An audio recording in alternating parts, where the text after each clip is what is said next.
Happy New Year and welcome to this week's Who the Folk podcast. I'm Lonnie Goldsmith, the editor of TC Jewfolk.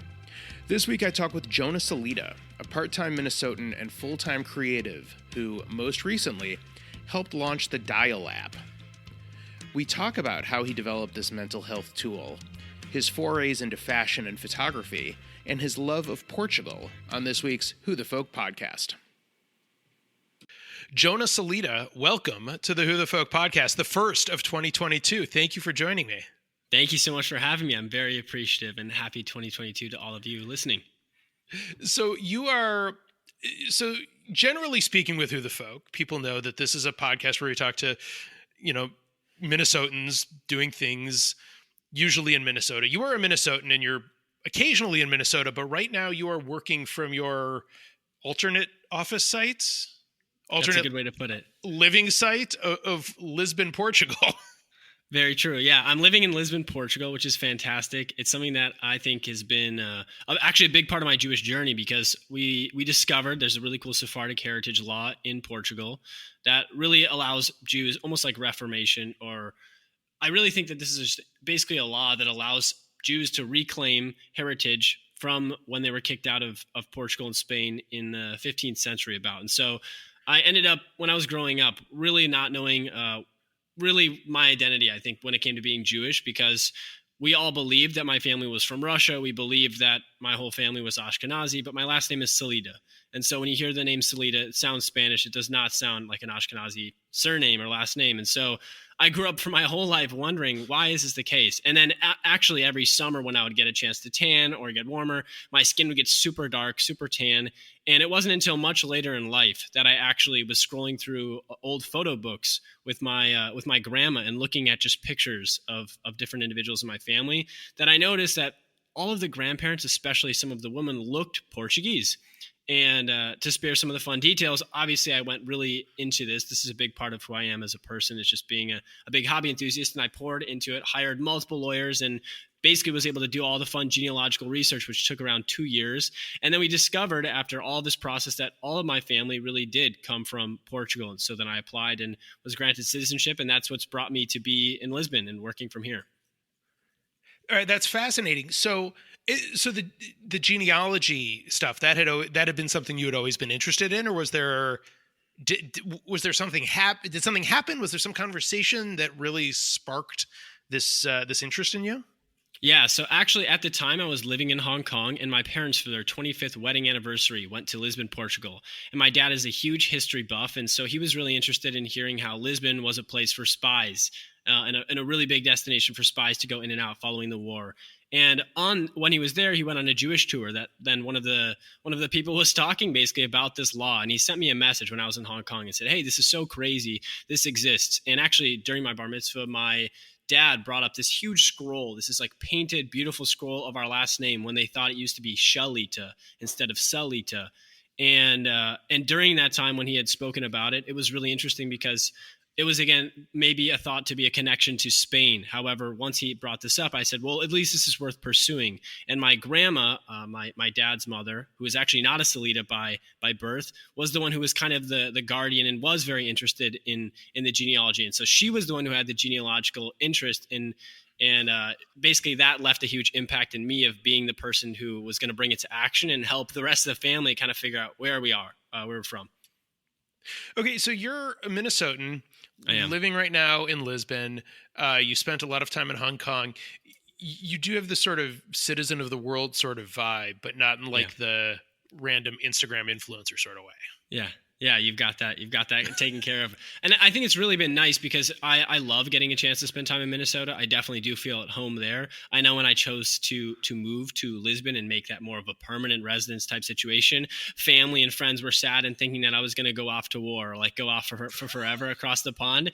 And I was lucky that I eased everyone into it because I then lived and worked in London. I had gone and lived in Hong Kong for a period of time. So by the time I got to Portugal, I think everyone was just really proud and excited, especially because of the heritage stuff. So they just saw it as me following through with something that would be really unique. And Lisbon is just a gorgeous place to go to. So it's not super far off culturally as well from what we're used to in Minnesota. So I think that makes everything really easy. And that's brought me to be someone who just really values learning other languages, different cultures, and bringing that with me every day.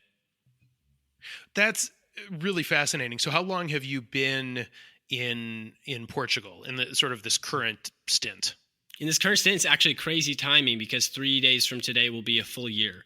And so that'll be a full year since I made the full move. So I did move during the pandemic. And the really interesting thing about that is when you move during a pandemic, there's so much more bureaucracy than there would normally be. And of course, so I speak European Portuguese, but even with speaking a different language, when you're getting to understand a different governmental system and how they manage all of that, it's a very tricky topic, especially when it comes to visas and taxes and where you're going to be officially signing. And it's very interesting with all that. Okay, I got to ask, what is European Portuguese? And is there a different Portuguese? Yeah, so I know a lot of people. So I've gotten a chance to talk to so many people, especially linguistic majors or just people interested in linguistics about this. And when it comes to Portuguese, there is a definite distinction between European Portuguese and Brazilian Portuguese. There's also multiple types of Creole. And the reason I'm making this distinction is because if you look at actually the differential for which languages are a specific difficulty or not, European Portuguese would be rated higher than Brazilian Portuguese. There's different grammar. There's 3 different sounds that aren't really accentuated or produced by Brazilian speakers. And it all has to do with back a long time ago when these grammatical laws took place and then people immigrated away. Okay. Interesting. Yeah. So it's really, your background is really interesting in, obviously not just sort of this the traveler side of you, but your sort of professional background is very much as a creative. I mean, everything from fashion designing to photography to now digital startup. Yeah.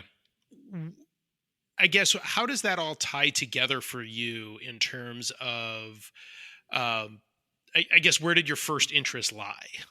Yeah, so my first interest come together. That's actually a really great question. I always say this is one of the things I tout the most. I'm really grateful to have fantastic parents and just parents that were really interested in allowing me to pursue all these different creative routes. When I was around 13 years old, instead of getting an Xbox or a Wii or something like that, I was super small. I was like the last to develop of all my friends. There were pictures of me at summer camp and I looked like I could be their children. Okay. And so one of the things that was interesting is I was a really, really great tennis player. And because I was interested in the creative world and I liked colors, I was always super frustrated that I couldn't fit into cool looking tennis clothes that would have amazing looking designs. And all the kid ones were always black and white. And that really, really made me angry. And I was like, man, I want to do something about this. So for that holiday, my parents gave me colored pencils, paper, which was printed with decals basically of shirts and basically blank mock-ups of shirts and shorts, and then money for a seamstress. And so then I decided to design my own brand, made my little JKS, because those are my initials, logo for the very first time, and then actually went out and had 3 or 4 pairs of clothes made for myself, and then a few that I also gifted to family and grandparents, etc. And I wore them for 2 years. This was a legitimate thing. They were very retro, extremely colorful, and now I think I would be touted as being ahead of my time if I was to look back, because they're definitely something that would be in now. But that was kind of the start to saying, hey, I really have an analytical mind. I have a bias towards action, but the fashion was something that I did then. I've left then, but it was a good segue into the creative world. Okay, so you said sort of retro look. I grew up, to date myself a little bit. Yeah, please. I really love 80s tennis. Okay. Stefan Edberg, Andre Agassi as he was coming up. Those outfits were wildly colorful. Yes, they were extremely colorful. And so when I looked at yours, the stuff is on your website. There was definitely a sort of throwback in my mind to that. So you calling it a sort of retro look, really sort of hit home for me. And I when I look back and think about why I made those designs, I truly don't understand why I chose to pick all those crazy colors. If you look at it, you'll see there's stripes everywhere, different angles. And actually, now that you mention Andre Agassi, it's super funny because during my bar mitzvah, I think part of my Devar Torah involved the book Open. Because this is crazy that I'm remembering this, but it had to do with scapegoats. That was my parsha. I cannot remember the name of it, but it had to do with scapegoats. And I think I talked about Andre Agassi and his use of, drugs, et cetera, talking about scapegoats and putting it on there. And I think at that same time, it was really easy for me to say, oh, because I'm super small, I don't have any ability to take control of what I'm going to do creative expression wise. And my parents were really great at, allowing that to happen and allowing myself to design these cool clothes, which then led me all the way into the creative world and the world of advertising, which I was in for quite a long time then. It's fascinating. So the photography, again, people should just check out your website. It's jonahsalita.com. The photography is gorgeous. Is the, photography, had you always been more interested in like the portrait side of photography or like the journalistic side of photography?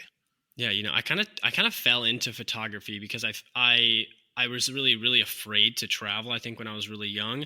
Not because there was anything scary out in the open, but because I just really was super comfortable where I was. I had a great family. I had a great life. There was no reason for me to think, why do I need to go travel out there? And so when it came to picking photography, I think what I really enjoyed was just documenting people. Landscapes are fantastic. There's some incredible photographers that I loved following, and that would definitely become, parts of inspiration. But I think series, and especially portraiture, when I went to Hong Kong, because I know we mentioned that before, I did a series on the elderly community of Phu Thai, which was not far from Tuen Mun, if you know Hong Kong. And it was really fascinating. I'll take your word for it. You can take my word for it. And it was really fascinating getting to document the elderly community there, because I didn't speak a single word of Cantonese. I didn't even know the 9 different tones, didn't speak any Mandarin. And yet I was still, asking for consent, asking for them to take part in like basically a photographic story or journey that I wanted to go and use. And so I think I'm really drawn to just seeing the life experiences that are literally shown on people's faces.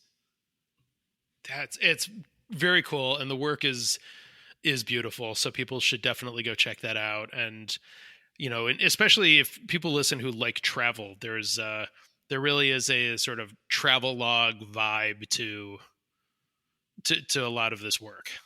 Yeah, Lonnie, have you gotten a chance to travel to many places? Have you been to Hong Kong or anything like that? I have not been to Asia. Okay. So I've been to Europe several times. When I worked at, I grew up in Michigan, and I worked at Michigan's version of Herzl is how I like to call it, sort of the pluralistic, unaffiliated Jewish camp. And we had a lot of international staff, and I became really good friends with a lot of the staff from the UK. And so study abroad in the UK, and then would go back several times to visit, and made friends with their friends. And so it's been 17 almost years since I've been back to Europe. Was supposed to go, but the pandemic killed that, unfortunately. Back in 2020, I guess it would have been. And so it's traveling is very cool though. It really is. I think I liked it more when I was younger. Now, and again, dating myself, sort of the pre 9/11 world and the post 9/11 world is just a very easy way to sort of mark when traveling became, I think, a lot more of a hassle. Yeah. And there's some places in Asia or Europe that it's still it's basically like it's pre 9/11, where there's no theatrical, take your shoes off, etc. You can just basically throw your bag in this thing and walk through, and then you're done, which is pretty crazy to think that it exists in different places and that they all somehow link together. So it's very interesting. Yeah. It's become, and I think once we had kids, it became just a lot more work to be able to do that sort of traveling.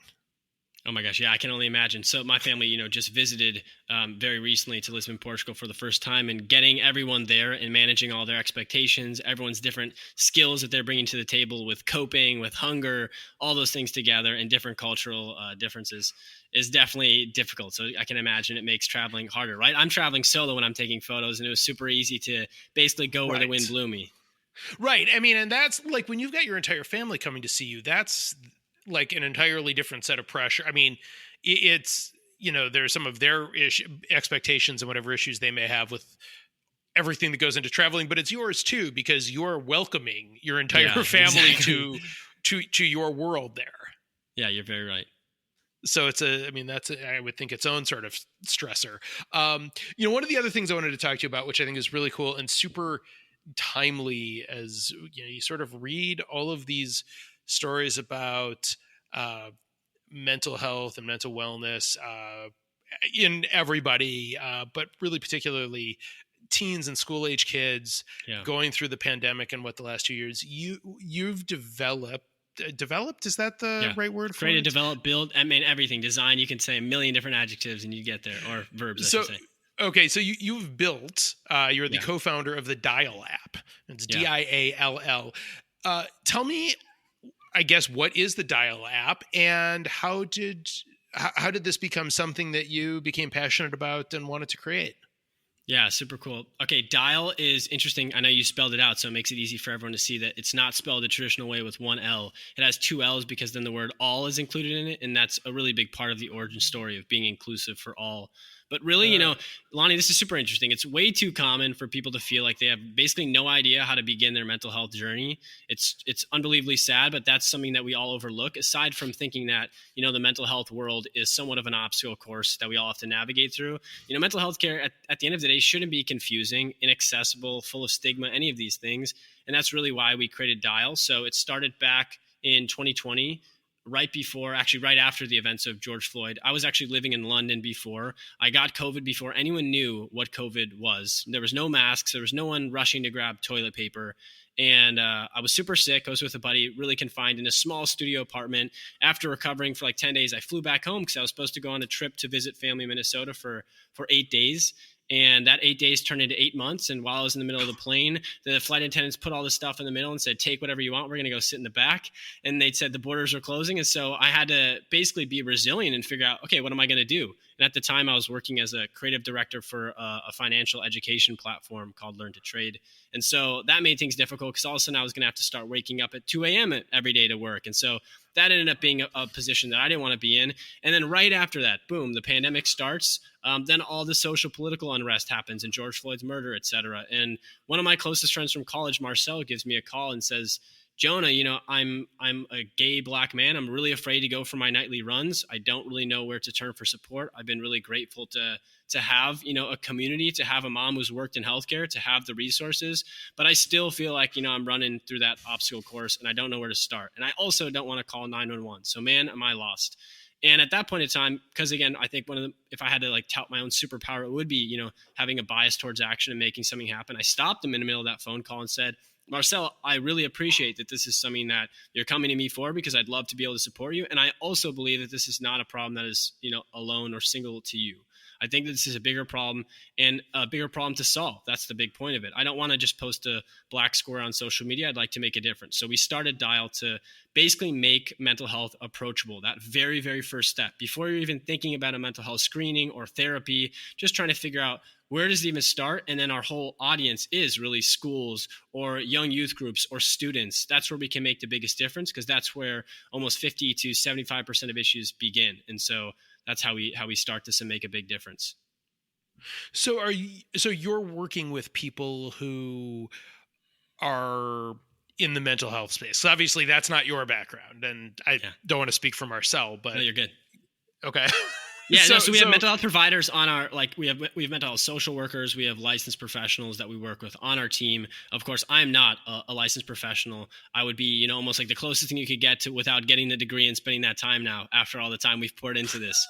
Sure. But really, I think this goes to the fact that, basically people think that mental health is only for people in crisis or with diagnosed illnesses. And we've spent so much time getting a chance to talk to other individuals, especially students. And a lot of them say, well, I don't have a mental illness. Why do I need to think about my mental health? And the question I always ask is, well, do you think about eating healthily, even though you're not going to be an Olympic athlete? You really need to take care of your physical health, same thing as your mental health. And so we're kind of here to say, look, we're going to reach you before you're hitting crisis because you shouldn't wait till rock bottom to make that happen. And we have mental health professionals that help us build, incredible curriculum. And then we are technology focused as well as being media focused. So all of this is meant to be we're going to reach students where they are. We're going to be a content-driven platform. It's going to be accessible. We're not going to use massive, big terms. We're going to do it in short-form video content that makes a difference. And then, Diall, the whole technology of the word dial, the calling started by just building amazing national partnerships with organizations like Crisis Text Line, NAMI, SAMHSA, Call Blackline. There's a ton, Trevor Project, that we've worked really closely with to basically enable for 24/7 mental health support with no insurance, completely free. And that's something that we can just really easily offer based on our technology, which really helps people feel ultimately better. That's a really fascinating journey to how you've started this. What kind of feedback have you been getting, whether it's from teens or parents or schools or youth groups, sort of the target groups for something like this? Yeah, you bring up a really good point, because that's the most important thing for us to find, what they would call in startup world product market fit. If the students aren't interested in this and only school administrators are shoving it down their throats, it's going to come off like homework. No one's going to be interested in doing it. It's going to basically fall on deaf ears. And so really, we've spent a ton of time actually personally interviewing one by one students from middle school through high school through college, all different ages, races, religions, colors, creeds. It's been a really, really time-intensive process, but it's been definitely necessary to get the results and outcome that we're looking for. So we originally had launched Diall very, very quickly after the stuff with George Floyd. We launched basically a minimally viable product, got it out into the world. It was just based on connecting to those almost like 9 alternatives to 911 that are, specialized to mental health professionals. So instead of getting a crisis responder, you're actually getting a professional or a trained professional. And so that's where we started, and the feedback was great. However, one of the biggest learnings that we had that was definitely, I wouldn't call it an oopsies, but a big learning was that, people aren't in crisis 24/7. So if your app revolves around only crisis support, people aren't going to be talking or using it all day, because you wouldn't want them to. That would be a terrible, terrible world to live in. And so we've then built all of the education, all of the approachability, the cool curriculum, the content, and the media around it, so that it's something that we can actually help make a difference and move the needle towards, better mental health trends and just in general, better literacy.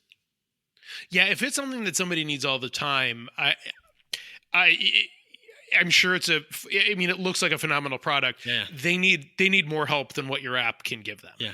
Of course. And that's why, again, we really say, like, we are not care providers. We are at the very top. We are making it approachable. This is for their first step. So we call ourselves almost like the approachable front door, where most of the time you wouldn't know even where to step in or where to knock or what to figure out. And so we're going to make sure that you have all the bases so that you can go out. We fill that gap where mental health providers are usually scarce, and that happens to be the most at schools, because as we all know, the Surgeon General announced that we're in a mental health crisis for youth and for teens. And so that's really important for all of us to acknowledge that schools are playing that role of a provider or of a parent or of a caregiver. And unfortunately, most of the time, they're underprepared and under-resourced to actually make a difference and to help students. And so students are coming there with their own personal lives that, we don't know exactly what happens at home. And then the school kind of says, hey, we have all these providers. So we have this we have a page on our website with all these links to great resources. But most of the time, that would require a student to stand up, raise their hand and say, hey, I could use some help. And that's really difficult, filled with a lot of stigma. And that's not really meeting them where they are. So that's a really big way that Diall can make a difference, and we aren't a care provider still. Yeah, that's you mentioned. I think the really key thing there is about how the approachability and giving people the sort of that first step, because it is really hard to navigate. Trying to go through, the insurance companies don't make mental health accessibility very easy. Yeah. So to have something that you keep on your phone that's a couple of taps and you can get connected, that really does it's a great entry point for somebody who might need something. You're very right. And most of the students or people who are younger anyways are getting their information from either friends or from Google or social media rather than a professional. And so, when you think about that right away, we've done an incredible survey, like I was saying. And one of the questions we asked is, whose opinion on mental health do you trust? And the numbers were unbelievably undoubtable that literally 100% of all of the people we interviewed said friends. And that was shocking to me, because most of the people we're interviewing, are in high school. And so I'm saying, well, that's great, but your friend is nowhere near, even developed with their frontal lobe. So you really need to think about, okay, if that's where they've built the most trust, of course, they're going to feel mental health personal. They do feel comfortable sharing that and learning from each other. It's relatable. However, they don't have the tools anywhere necessary. So if they are going to ask, hey, buddy, what do you feel about this? And the friend has no idea and says, hey, you should do this. Then they're really being led astray. And that's also something that's usually amplified by social media or someone like that's an influencer that's saying, smile through the pain, fake it till you make it. But, really, if you're to talk to a professional, you shouldn't be doing that. And so that's kind of what we're trying to do, is make sure that everything can be vetted, but still done in a way that's fun, entertaining, approachable, and backed by science. Yeah. And if you can't be honest with, I mean, you have to be honest with your provider. Otherwise you're not going to get anywhere. Like, it's not going to be a useful experience. Yeah, you're completely right. And, I wish there was one thing that I don't know a lot, which is I don't know about specifically the Jewish community and how well the Jewish community is resourced to take care of mental health. But I do know that just schools across the Twin Cities in Minnesota, even schools that are really well funded, are barely getting by or eking by with what they're able to provide. So there's really so much room for improvement. And that's kind of the fun opportunity that we're able to service. No, I think schools are not equipped well. I mean, again, you have maybe one school social worker for 750 middle school kids. Yeah. I don't exactly know how that's going to work in a moment of crisis. Yeah. Or even not in a moment of crisis, right? If you think about, let's just say they're on their daily workload. Let's say they see 10 people. That's what, very small percentage of the entire student population. So it's crazy. Right. It's, it adds, something like this can add to the capacity that schools and school districts can have and can offer to their students and to their families. And hopefully, I guess, best hope is that they take advantage of it. Yeah, and I think one of the other things that's really interesting just about this space is that, COVID did show that, health is super important, including mental health. And so we're all just more aware of it. And that did a great job, of breaking some of the stigma and saying, hey, we know that this is something that exists. However, a lot of legacy media or traditional media doesn't amplify enough the fact that, kids not being in school or just all the disruption that's happened, no socialization, did have an incredible impact on their mental health, on their development. And I think that's been very slighted in representation. So it's important that, all of us, especially, the Jewish community who believes in really taking care of each other, can make those steps forward, and that, parents are always the best allies that anyone can have because all their incentives are aligned to take care of kids. But oftentimes the organizations or the administrators, they don't necessarily have the deep desire to need to do that because there's nothing, necessarily in it for them. So it's cool that COVID has kind of made something in it for everyone, where everyone understands that, hey, this is going to make a difference. That's right. No, absolutely. So what kind of space is there? Like, what does this fit into in sort of the app world? Are there a lot of other sort of things like what you've created, or is it sort of standalone?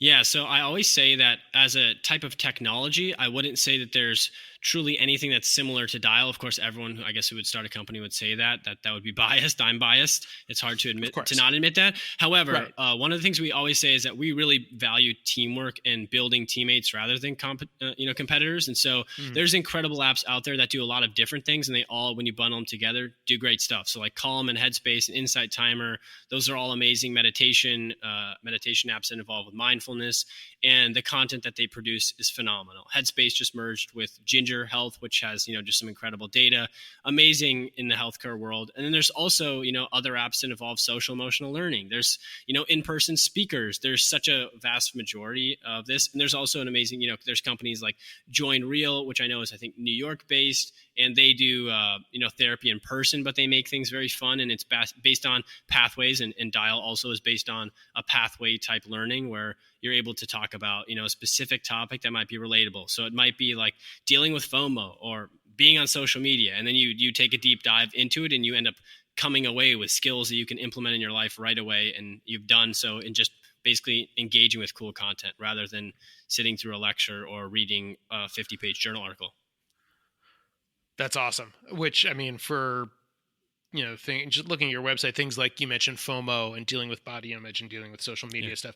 Those are such, top of mind things for, particularly middle schoolers or high schoolers, that it's so important to be able to have something that can walk you through, sort of easy to understand way. Yeah. I think that's the important thing. And I think actually we're seeing a trend in everything which involves podcasts, like exactly what you do. I think content and community building are getting merged together. So mixing media with building community are truly becoming the newest and biggest industry. People always talk about the creator economy. There's an incredible surge of growth there. However, I also think a huge surge of growth is in people who can take complicated topics, simplify them, and then disperse them to many people, and do so while empowering everyone to feel like they can have a slice of the pie.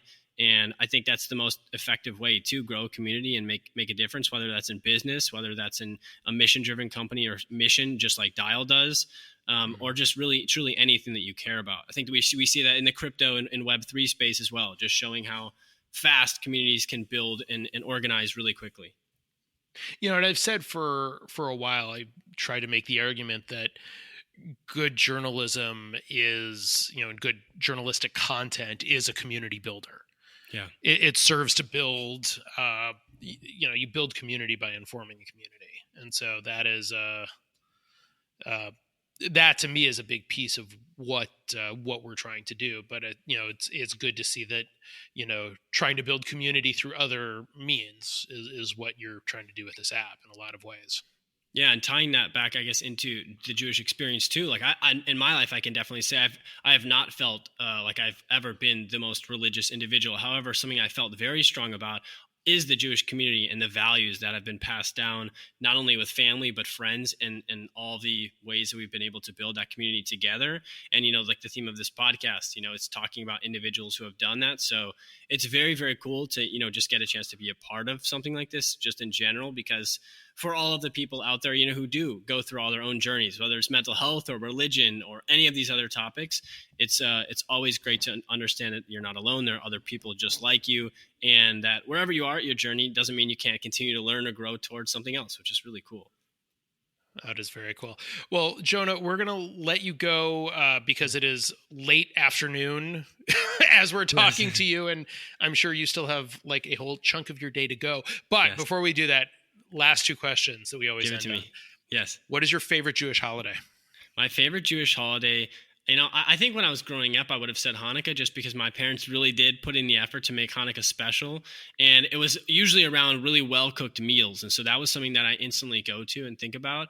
But I also would have to say that, so I was a member, and I am a member of Adath, and I remember going to the Purim Carnival, and because I was a competitive young tennis player, I remember there were so many games that we'd always play, and so I think Purim would be pretty close up there just because of all the fun that I would have when I was younger. So one of those two for sure. I spent a lot of Sunday mornings at the Adath Purim Carnival. Yes, my kids fantastic. Over the years. So the cotton candy, oh my gosh, I'll never forget. Yes, know it well. And you mentioned food. What is your favorite Jewish food? Oh my gosh, my favorite Jewish food. I'd probably have to say, maybe potato knishes, or I don't know if brisket would count as a Jewish food, but my grandma's brisket, you know, I'm a big fan of challah as well, but I would say I'm very picky. So the challah cannot be too dried out. It has to be pretty moist and great. So there's a patisserie in Edina for anyone who knows, and I'm not even giving plugs, but I think it's called Patisserie Margot, which isn't even a Jewish bakery, but they make a fantastic challah.